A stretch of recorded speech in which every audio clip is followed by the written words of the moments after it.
In 1907, a crew of miners working the Garrison Drift discovered a chamber that wasn't on any map. The copper vein they'd been following for 6 weeks suddenly opened into darkness. But it was the sound that stopped them cold. Children singing from somewhere deeper in the mountain. The song was wrong. Every man who heard it knew those voices had no business coming from solid rock. So before we continue, please make sure to leave a like and let us know where you're watching from. Thanks. In the spring of 1907, I was 24 and desperate enough to take work in the Garrison mine outside Telluride, Colorado. The silver panic had dried up most operations, but Garrison still pulled copper from the mountain's belly. They needed men who could swing a pick for 12 hours and wouldn't complain about the conditions. I needed the $1.50 a day and the company bunkhouse, so I signed on without questions. The Garrison sat high on the north face of Savage Peak, where the tree line gave way to bare rock and snow that never fully melted. The main shaft drove straight into the mountain for near a quarter mile before branching into a dozen different drifts and stopes. Some followed ore veins. Others chased promises that never paid out. The mountain had been worked for 20 years, and each crew left their mark. Timber frames, carved initials, broken tools, forgotten in dead-end tunnels. I remember my first descent into the Garrison. The cage dropped into darkness, the walls of the shaft sliding past in the lamplight like the throat of some vast beast swallowing us whole. The air grew colder as we descended, thick with the smell of rock dust and machine oil. When we reached the bottom, 800 feet below the surface, I understood why miners called it the underworld. This was a place humans weren't meant to be, a realm of permanent night where the sun was just a memory. There were 38 of us working the day shift that season. Most were men who drifted from camp to camp after the crash of '93. Hard men with scarred hands and bent backs who knew rock by its sound under a hammer. Our shift boss was Anders, a Swede with shoulders wide as a door frame and a voice that carried through a quarter mile of tunnel without echo dying. He'd been underground since he was 14 and claimed he could smell copper through 50 feet of granite. Anders had rules. Never work alone. Never ignore the mountain when it talks. Creaking timber means move. Shifting rock means run. Always keep your lamp filled and your wick trimmed.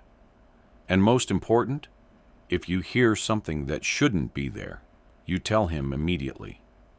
The mountain played tricks, he said, but the tricks that killed you were the ones you kept to yourself. My partner on the drill was Tommy Wojcik, a wiry Pole who sang while he worked. Hymns mostly, though the words weren't English. He said the singing helped him breathe in the dust.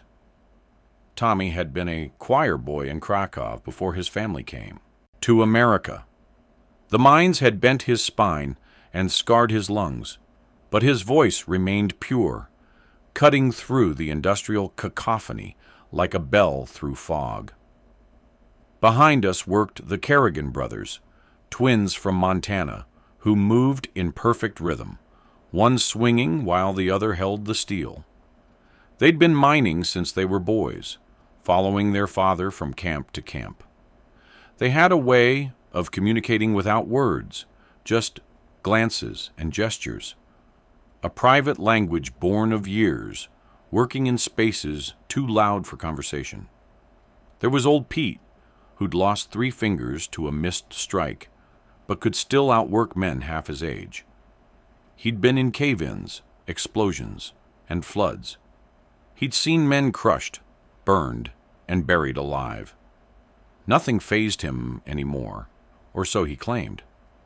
But I noticed he always kept a small silver cross in his breast pocket, and his lips moved in silent prayer whenever we set off the dynamite. And Clarence, barely 17, who everyone called Canary because his job was to carry the caged bird that would die if the air went bad. Clarence had run away from a farm in Kansas seeking adventure in the mountains. He was a dreamer, always talking about the fortune he'd make, the girl he'd marry, the house he'd build. The rest of us had long since given up such dreams, but we protected Clarence's optimism like it was something precious, something that might remind us who we used to be. The only man who stood apart was Samuel Redfeather, a Ute who'd hired on as powder monkey, the one who set the dynamite charges. The company men didn't want him at first, but Anders vouched for him. Said Redfeather knew rock better than any white man he'd met. More than that, Redfeather knew the mountain. His people had lived in its shadow for generations before the first prospector arrived. When he spoke, which wasn't often, he chose each word careful as placing a fuse. Redfeather had a way of looking at the mountain walls, like he was reading a book written in stone. He'd run his fingers along the rock face, feeling for something the rest of us couldn't perceive. Sometimes he'd stop suddenly, cock his head like he was listening, then direct us to dig in a slightly different direction. He was always right. The vein would be there, exactly where he said. We worked the Garrison Drift, a new cut following a promising vein of copper ore that ran deep into the mountain's core. The tunnel was narrow, barely 5 feet wide and 6 feet high. The walls pressed close enough that you could touch both sides with outstretched arms.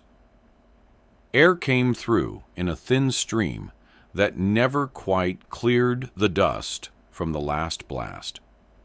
The temperature stayed constant, cold enough to see your breath, but warm enough to sweat through your shirt after an hour of drilling. The work was rhythm. The hammer rose and fell. The drill steel bit into rock. The ore cars rolled out full and returned empty. We moved like parts of a machine, each man knowing his role, his place, his purpose. There was a brutal beauty to it, a synchronization that made the danger bearable. We were writing our story in the mountain, one swing at a time. The copper vein was rich enough to keep the owners happy. Every ton of ore we pulled paid for 3 tons of effort. But the deeper we went, the stranger the rock became.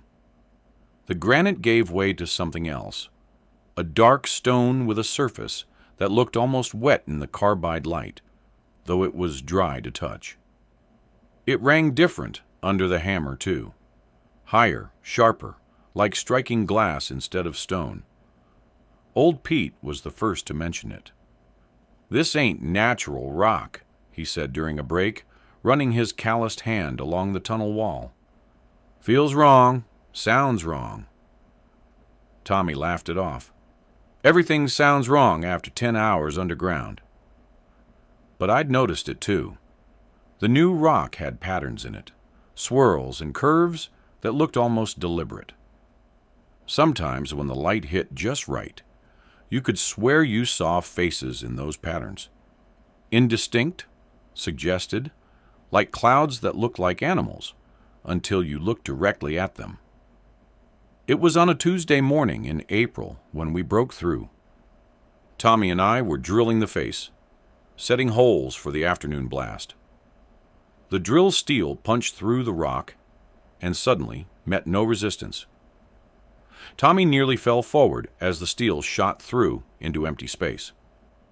We pulled it back, and cold air flowed through the hole, not the stale air of a pocket, but moving air that carried a smell like wet clay, and something else, something sweet like flowers left too long in a vase.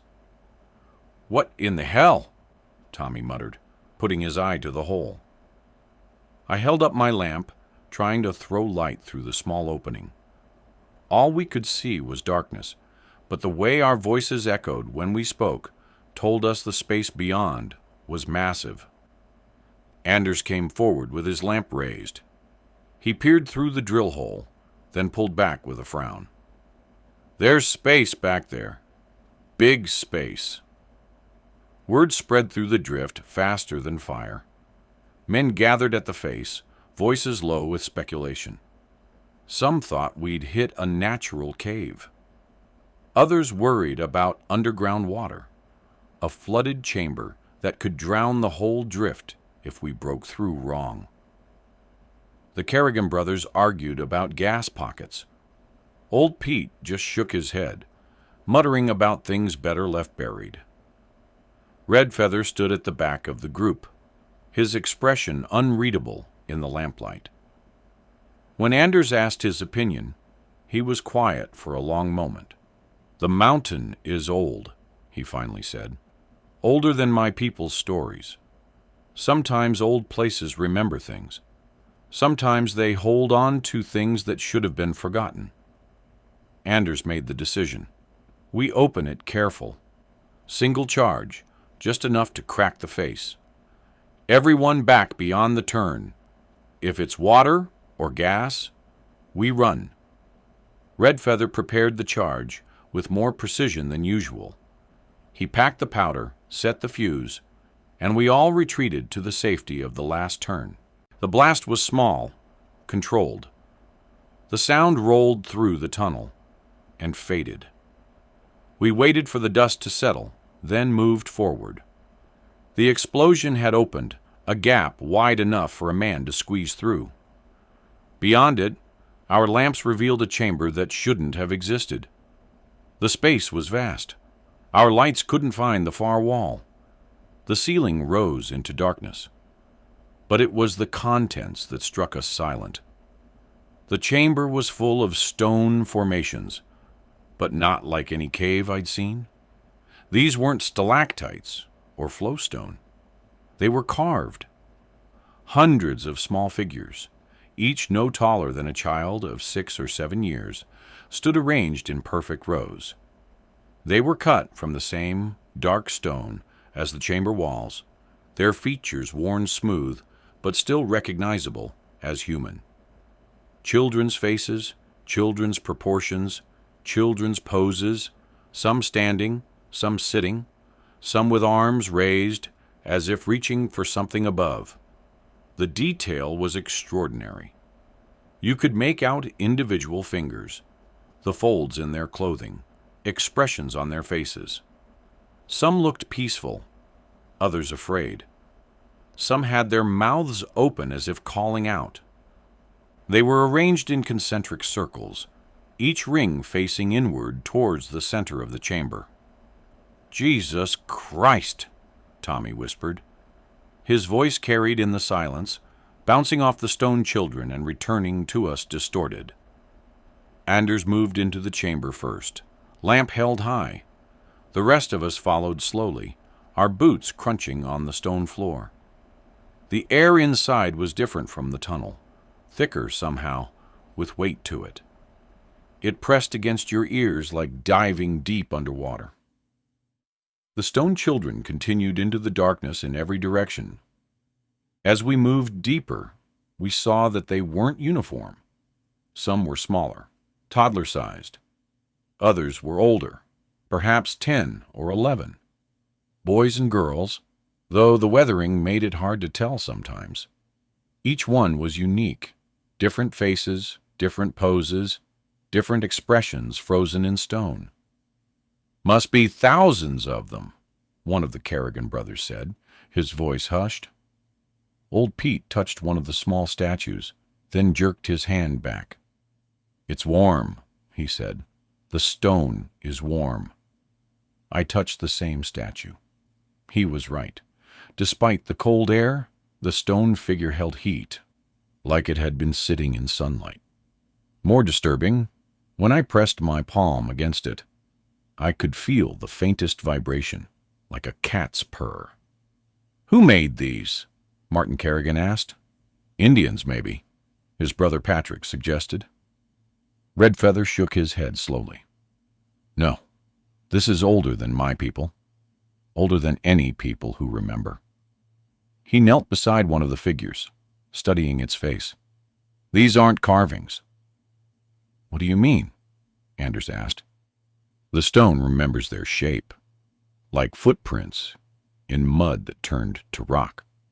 These were children once, real children. The implications of his words settled over us like a shroud. We stood among thousands of stone children, and if Redfeather was right, we stood in a tomb. At the center of the chamber we found the largest figure. On a raised platform of the same dark stone sat an adult-sized statue. It was seated cross-legged with its hands resting on its knees. The face was tilted upward, mouth open, as if frozen mid-song. Unlike the children, this figure was carved with elaborate detail. Robes with intricate patterns, jewelry, a crown or headdress of some kind. The face was beautiful and terrible, neither male nor female, but something in between. Around the platform, the children were arranged differently. These ones weren't standing or reaching. They were kneeling, prostrated, their stone faces pressed to the ground in worship or submission. The air in the chamber was strange. It moved without source, circulating in patterns that made no sense. It was colder than the tunnel, but not uniformly. Pockets of warmth drifted through like invisible clouds. And there was a sound, so faint I first thought it was imagination. A humming, musical, but without melody, that seemed to come from the stone itself. We should leave, old Pete said. This ain't right. This ain't for us to see. But Anders was already directing men to explore the chamber's extent. The Kerrigan brothers went left. Tommy and I went right. Others spread out in different directions. We were to report back in 10 minutes with what we found. Tommy and I moved along the wall, our lamps throwing wild shadows among the stone children. The figures seemed to watch us pass, their carved eyes following our movement. Several times, I could have sworn I saw one turn its head slightly, but when I looked directly, it was still as ever. We found alcoves in the walls, carved spaces containing more figures. These were different, adults, but twisted, malformed. Their faces were contorted in pain or ecstasy, their bodies bent in impossible angles. Some had too many arms, others had features that weren't quite human. They were separated from the children, segregated like warnings. Tommy, I said, look at this. On the wall behind one of the twisted figures were carvings, not statues, but reliefs cut into the stone. They showed a progression, a story. In the first panel, living children danced around a tall figure. In the second, the tall figure's mouth was open, and the children were covering their ears. In the third, the children were still, and the tall figure was touching them one by one. In the final panel, there were only stone children, and the tall figure sat alone among them. Tommy crossed himself. God Almighty! They were turned to stone, all of them. We heard shouting from across the chamber. Racing back, we found Clarence standing rigid before one of the kneeling figures near the platform. His face was pale, eyes wide. The caged bird he carried was agitated, fluttering against the bars, screeching. It moved, he said. I saw it move. It lifted its head and looked at me. Anders grabbed his shoulder. Nothing moved. It's stone. But when I looked at the statue Clarence had been watching, I noticed something that made my chest tighten.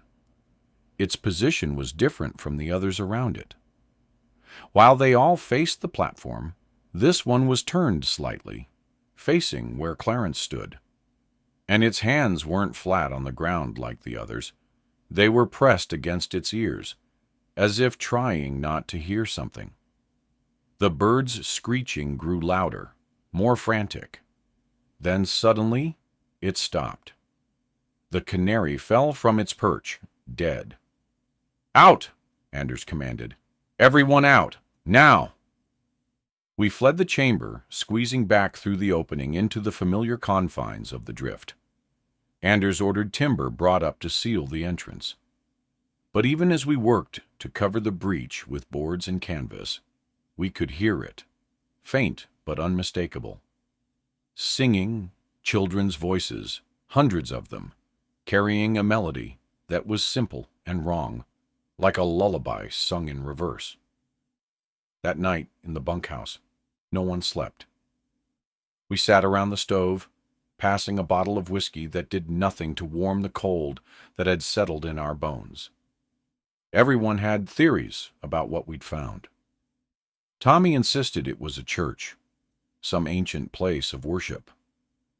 The Kerrigan brothers thought it was proof of a prehistoric civilization. Old Pete said it was a curse, plain and simple.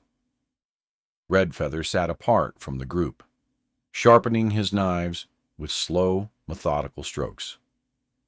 I approached him after midnight, when the others had finally drifted into uneasy sleep. "You know more than you're saying," I said. He continued sharpening, the sound of steel on stone, rhythmic in the darkness. "My grandmother told stories about the first people who lived inside the mountain, before the flood, before the ice. They could speak to stone, make it listen, make it sing. Those weren't made by people," I said. "They were people, children." He looked at me then, his dark eyes steady. "The one on the platform. She was their mother, not by birth, but by choice. She gathered children from all the tribes, all the peoples, promised to teach them the old songs, the ones that could shape stone and bend water and call fire from nothing." He set down his knife, his voice dropping to barely a whisper.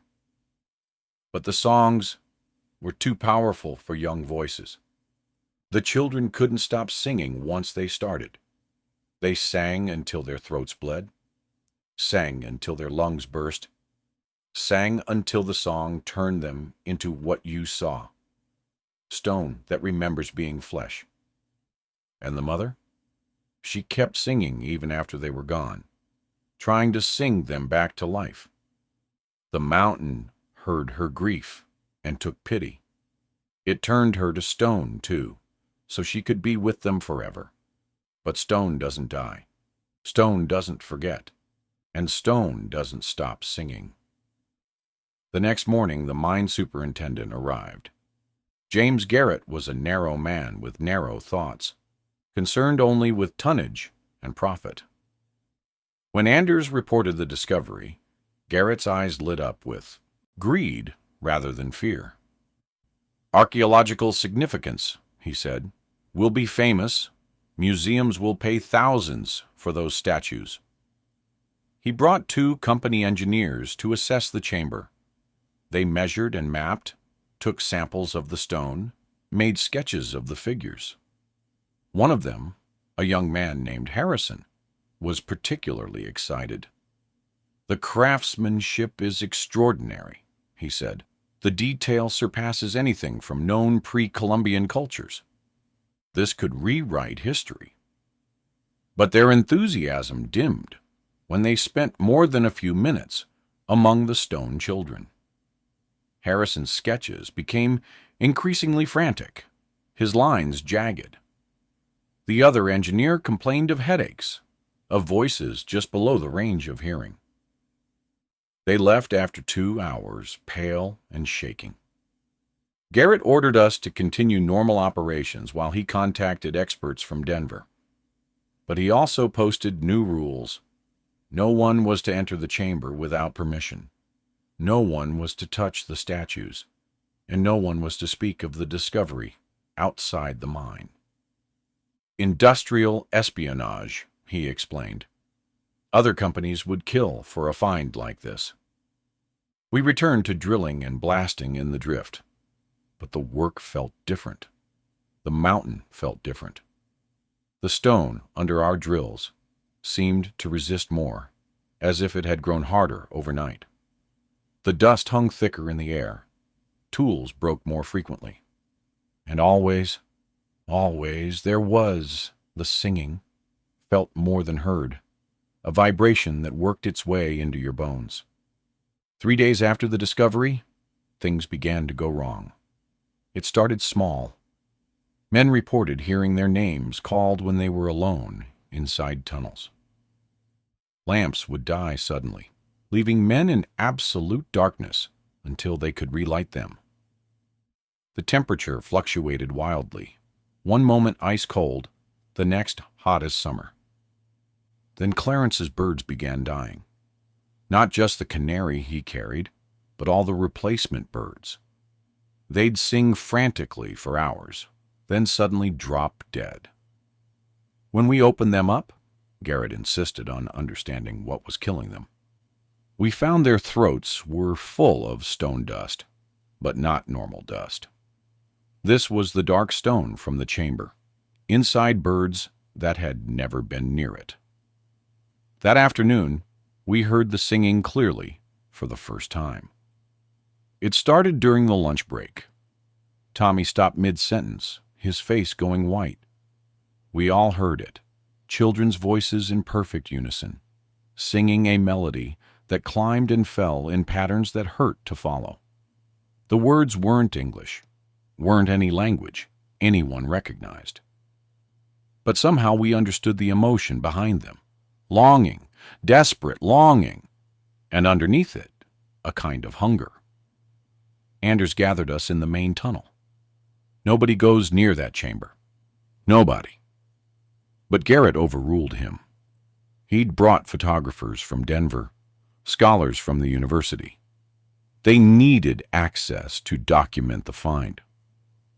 Anders protested, but Garrett threatened to replace him. So we widened the entrance, knocked out enough stone for men with equipment to enter easily. The moment we opened it fully, the singing doubled in volume. It echoed through every tunnel, every shaft. Men working on different levels reported hearing it. Even up on the surface, in the processing mill, workers stopped and tilted their heads, listening to something they couldn't quite hear. The photographers lasted less than an hour. Their equipment malfunctioned, plates fogging, chemicals spoiling, flash powder refusing to ignite.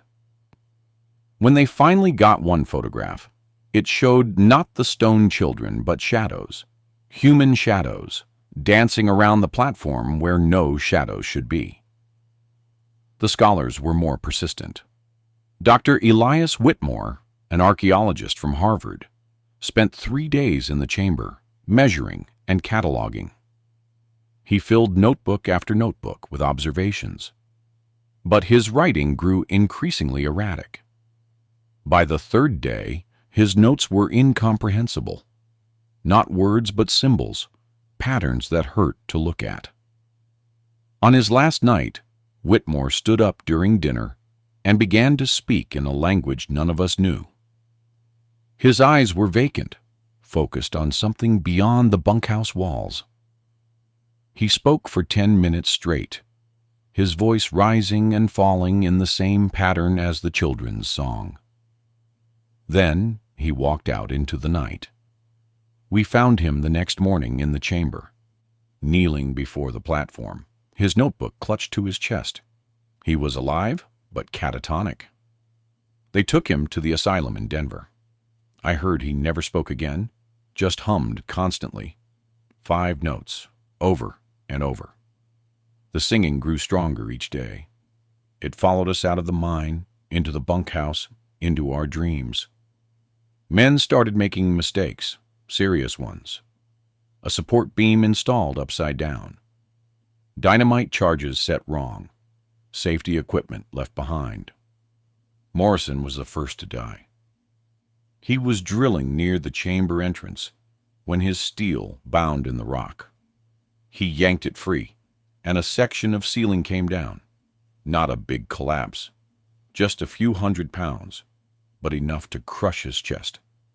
He lived for 3 hours, and the whole time he was singing that same children's song, even as blood bubbled from his mouth.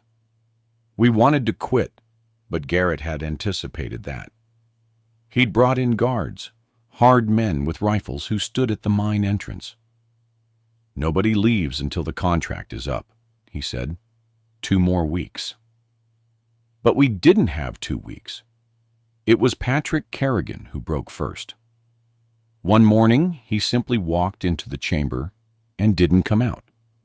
His brother Martin went after him and found Patrick standing among the stone children, swaying slightly, humming. When Martin touched his shoulder, Patrick's skin was cold and hard, still flesh, but changing. Martin dragged him out, but Patrick was different after that. He moved slowly, deliberately, like his joints were stiffening. His skin grew gray. 3 days later, he walked back into the chamber. This time, he didn't come out. Martin found him among the stone children in a gap in their circle we hadn't noticed before, a gap exactly Patrick's size.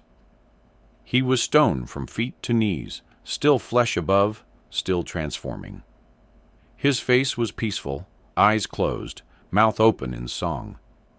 Martin went mad. He grabbed a sledgehammer and ran into the chamber, swinging at the stone children, trying to shatter them. The hammer bounced off without leaving a mark. But the singing changed, became angry, discordant. The chamber shook. Rocks fell from the ceiling, and the mother figure on the platform. Her eyes opened. Not all the way, just cracks in the stone lids. But through those cracks came light, a sick yellow glow that made everything it touched look diseased. Martin screamed and ran, but the light had touched him. Within hours, his skin was cracking like dried mud.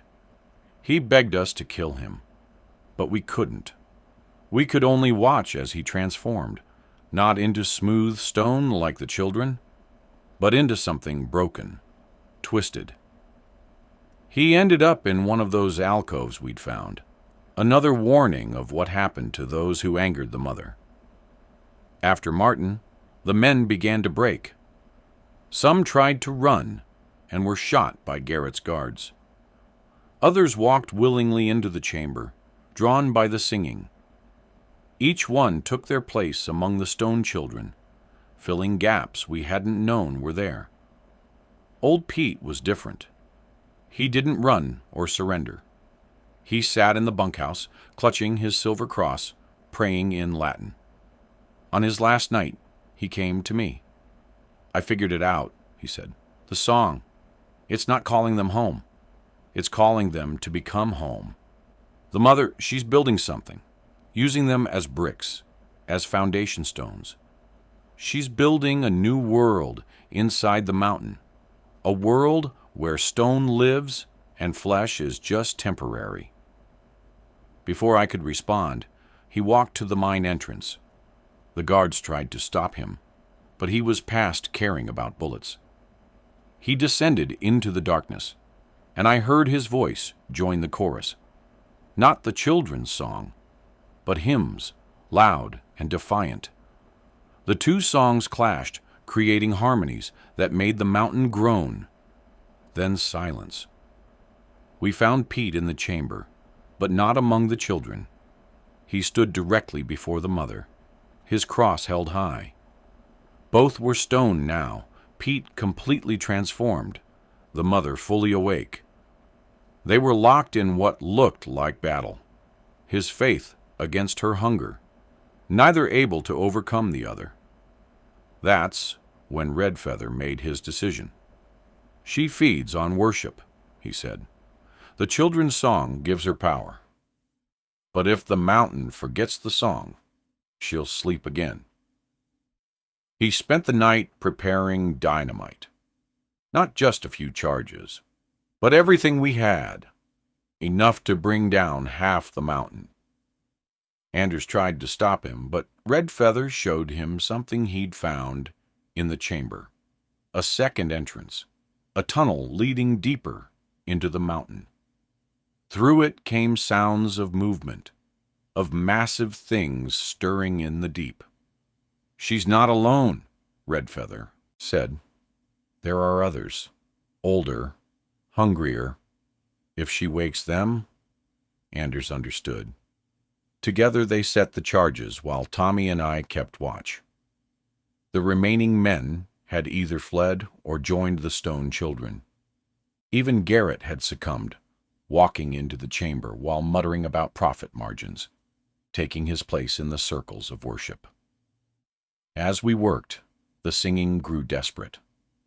The mother's eyes were fully open now, that yellow light flooding the chamber. The stone children were moving, not walking, but swaying, turning, their faces tracking our movement. The twisted figures in the alcoves writhed in their frozen agony. And from the deeper tunnel came new voices, not children, but something older, vast and patient and hungry. "Time to go," Red Feather said. We ran. Tommy and I, Anders and Red Feather, the only 4 left of 38 men. Behind us, the mountains sang with 10,000 voices.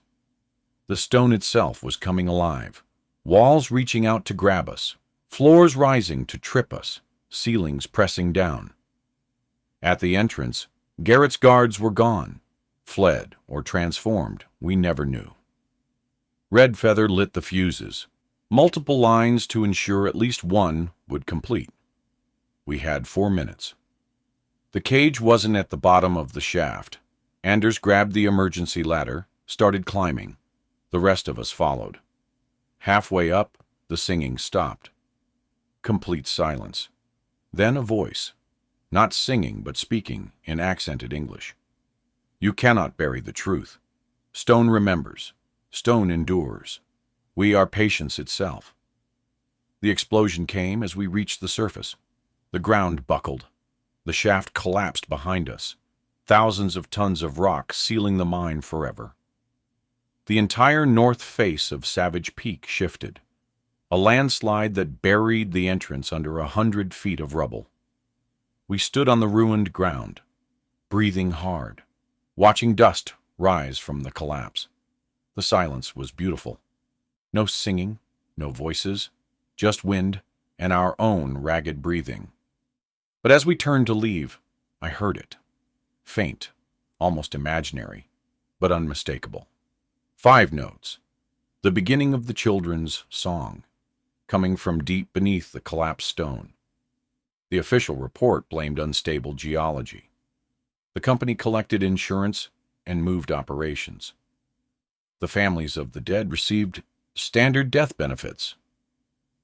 The story of the chamber was never officially recorded. Anders went back to Sweden without a word. Tommy joined a monastery, seeking silence and peace. Red Feather disappeared into the mountains. He left me a note. "The mountain remembers. Watch for signs. Be ready." I lasted 2 more years underground before my nerves broke completely. Every shadow looked like a stone child. Every echo sounded like singing. I moved to California, worked orchards and fields, stayed away from stone and darkness. But it followed me. The song, once you've heard it complete, it never leaves. It lives in your bones, in the spaces between heartbeats. And sometimes, on quiet nights, I hear new verses. The song is growing, adding voices, reaching out across the country, through stone and mineral veins. I'm 89 now, dying slow in a San Francisco boarding house. My hands shake too much to write steady, but I had to record this. Because last week, I read about children going missing near mining towns throughout Colorado. They walk away from their homes at night, humming. Search parties find them at mine entrances, trying to dig through with their bare hands. And in Telluride, they say on quiet nights you can hear singing from inside Savage Peak. Not just children now, adult voices too, hundreds of them. The mountain remembers everyone who entered that chamber. The mountain is collecting its choir. Sometimes I dream I'm back there, standing among the stone children. In the dreams, I understand the truth. We were wrong about everything. They weren't turned to stone against their will. They chose it, chose to become eternal, to join something larger than human life. The mother didn't trap them. She freed them from the prison of flesh. In the dreams, she speaks to me. Her voice is the mountains itself, vast and patient. You heard our song, she says. You carry it within you. When your flesh fails, you will return. They all return in time. Stone calls to stone. I wake from these dreams with my skin feeling hard, my joints stiff. I look in the mirror and see gray creeping across my flesh like lichen on rock. The transformation is slow but inevitable. The song has marked me. They found Tommy last year, in his monastery cell. The monks said he'd been praying for days without rest, then suddenly stood and walked out. They found him 3 days later in a local quarry, standing perfectly still among the cut stones. He was marble from the waist down, still transforming above. His face was peaceful. He was singing, not Latin hymns, but the children's song, perfect in its alien melody. I don't know what happened to Anders, but ships report hearing singing from beneath the ocean, and sailors speak of stone figures walking on the sea floor during the darkest nights. The song spreads through stone, and stone is everywhere. Mountains, seabeds, the foundations of our cities.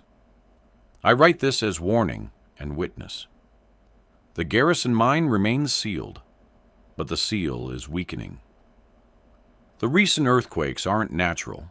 Something is moving beneath Savage Peak, trying to break free. The mother is calling her children home. All of them. Everyone who ever heard the song. If you live near Telluride, leave. If you hear children singing from inside the mountains, cover your ears and run. If your children hum songs you don't recognize, songs that sound like stone grinding against stone, take them far from any mountains, any quarries, any deep places where rock remembers. But maybe it's too late for warnings. Maybe the song has already spread too far. Sometimes I think I hear it in the city, in the concrete foundations, in the granite facades of buildings, in the cobblestones under our feet.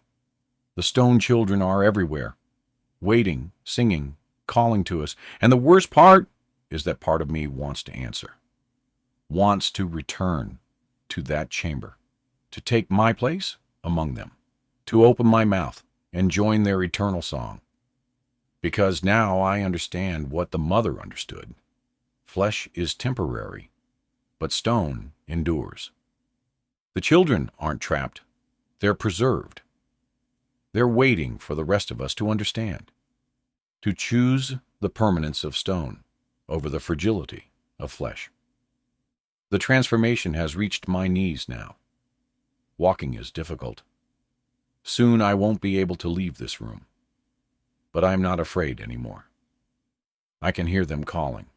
Tommy, Pete, all the men who entered that chamber. They're singing together now. Their voices perfect, in stone harmony. When I finally transform completely, someone will find this account. Maybe they'll believe it. Maybe they'll think it's the ravings of a dying man. But if you're reading this, know that it's true. All of it. The stone children are real. They're singing still in the darkness beneath Savage Peak. And they're waiting for you to hear their song, to learn its melody, to carry it with you until you're ready to join them. Because stone remembers, stone endures, and stone is patient. The song never ends.